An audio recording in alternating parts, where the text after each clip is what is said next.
درود و عشق بر شما روح‌های آگاه. شهر گمشده آتلانتیس قسمت دوم. وقتی شروع به کشف زمزمه‌های گذشته دور کردن، کاهن‌های معبد پرده از داستان شهری برداشتند که 9000 سال پیش به وجود اومده بود. شهری پر از شگفتی‌های تکنولوژیکی که مرز بین علم و جادو رو از بین برده بود. آتلانتیس بین ستونهای هرکول و آغوش اقیانوس اطلس قرار داشت، جایی بین اسپانیای امروزی و کشور مراکش. اونجا محل قرارگیری این شهر بزرگ بوده. طبق نقشه‌های باستانی این شهر یه شاهکار جغرافیاییه. دشت‌های وسیعی در بخش جنوبیش گسترده شده بودند تا شعاعی حدود 550 کیلومتر و از سمت شمال کوه‌های با شکوه سربرافراشته بودند. در میونه این سرزمین یه جزیره با حلقه‌های متحدالمرکز دیده میشد که لایه لایه از آب و خشکی تشکیل شده بود و درست در مرکز اون یه قصر سلطنتی قرار داشت که به خدای انکی تقدیم شده بود.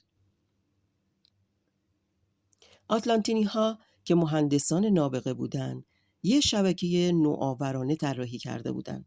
پل‌ها، دره‌ها رو به هم وصل می‌کردند، کانال‌ها راه‌های تازه‌ای برای عبور و جابجایی باز کرده بودند و حوضچه‌هایی پر از آب گرم و سرد معدنی با خاصیت درمانی سرتاسر شهر رو زینت داده بود.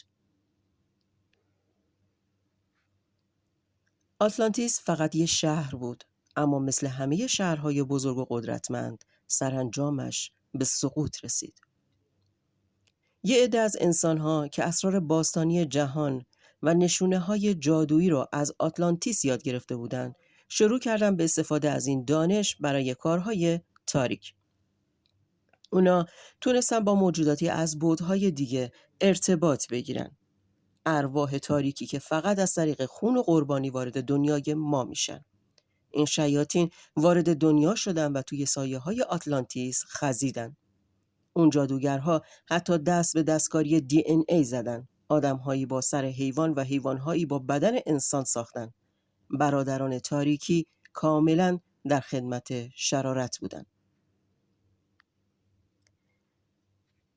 متاسفانه اشکیلگال، دختر بزرگ انکی، رهبر و جادوگر اعظم برادران تاریکی شد. او تجسم کامل تاریکی بود و میخواست قدرتی به دست بیاره که نه فقط زمین بلکه کهکشان‌های دوردست رو هم به تسخیر در بیاره. اما وسط اون برج‌های درخشان و خیابون‌های پیچ در پیچ یه نور امید پیدا شد.